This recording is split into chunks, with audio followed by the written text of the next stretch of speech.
क्या आपको लगता है कि एक बार घर छोड़ देने से शैतान आपका पीछा छोड़ देता है?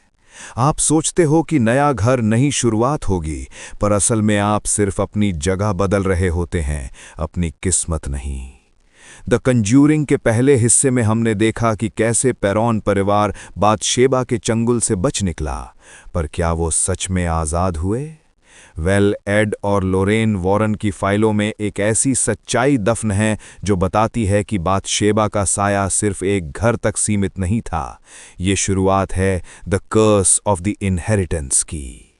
बाथशेबा ने मरते वक्त एक ऐसा डोमिनो इफेक्ट शुरू किया था जो सिर्फ उस जमीन पर रहने वालों के लिए नहीं, बल्कि उन लोगों के लिए भी था जो वहां से कुछ यादगार लेकर निकले थे।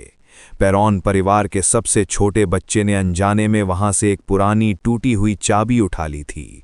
ये एक छोटा सा ब्लॉक था जिसने अब तबाही का दूसरा सिलसिला शुरू कर दिया। अब अगर वो चाबी नए घर में पहुंच चुकी है तो सवाल ये है कि वो किस चीज़ का दरवाज़ा खोलने वाली है। इसका जवाब तब मिला जब नए घर के बेसमेंट से वही सड़न की बदबू दोबारा आने लगी।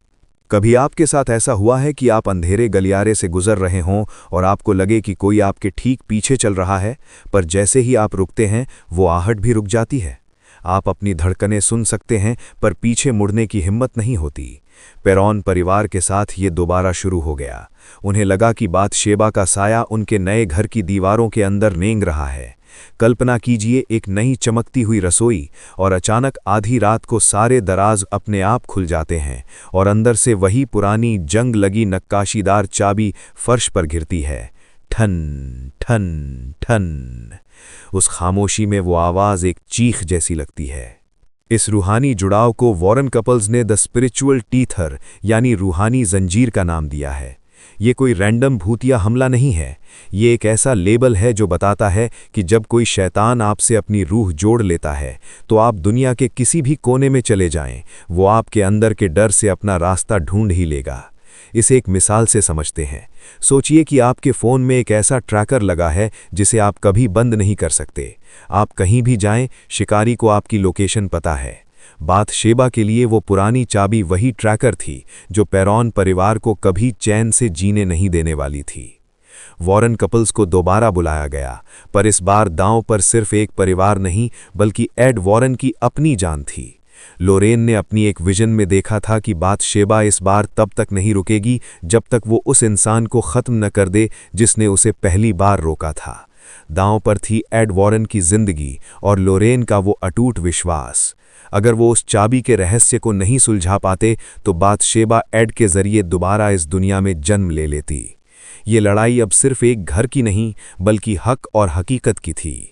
उस आखिरी रात जब एड ने बेसमेंट के उस आखिरी दरवाजे को खोलने की कोशिश की तो पूरी ज़मीन फटने लगी। हवा में काली धूल और मरे हुए परिंदों की बदबू फैल गई। अचानक एड का शरीर हवा में उठ गया और उसकी आंखों का रंग बदलने लगा। यहाँ मैंने कहानी को कंप्रेस किया है, कोई फालतू की बातें नहीं, सीधे उस पल पर जहाँ मौत सामने खड़ी थी। लोरेन ने चिल्लाकर उस चाबी को आग में फेंका और बाथशेबा के नाम की आखिरी कसम पढ़ी। घर की छत जैसे गिरने को थी, पर जैसे ही वो चाबी पिघली एक भयानक चीख के साथ सन्नाटा छा गया। कहते हैं कि वो चाबी तो जल गई, पर एड वॉरेन की डायरी का वो पन्ना आज भी खाली है जहां उन्होंने उस रात के आखिरी 5 मिनट का जिक्र किया था। वो क्या था जिसे देखकर एड कभी दोबारा सामान्य नहीं हो पाए? शायद बाथशेबा ने जाते जाते अपना एक हिस्सा वहीं छोड़ दिया था। तो अगली बार जब आप किसी पुरानी जगह से कोई यादगार चीज़ उठाएं तो याद रखना कि शायद आप सिर्फ एक चीज़ नहीं बल्कि एक पूरी कहानी अपने साथ घर ले जा रहे हैं। अगर ये पार्ट 2 आपको पसंद आया तो कमेंट्स में लिख देना द कर्स कंटिन्यूज और वीडियो को लाइक कर देना। मिलते हैं अगले खौफनाक केस के साथ।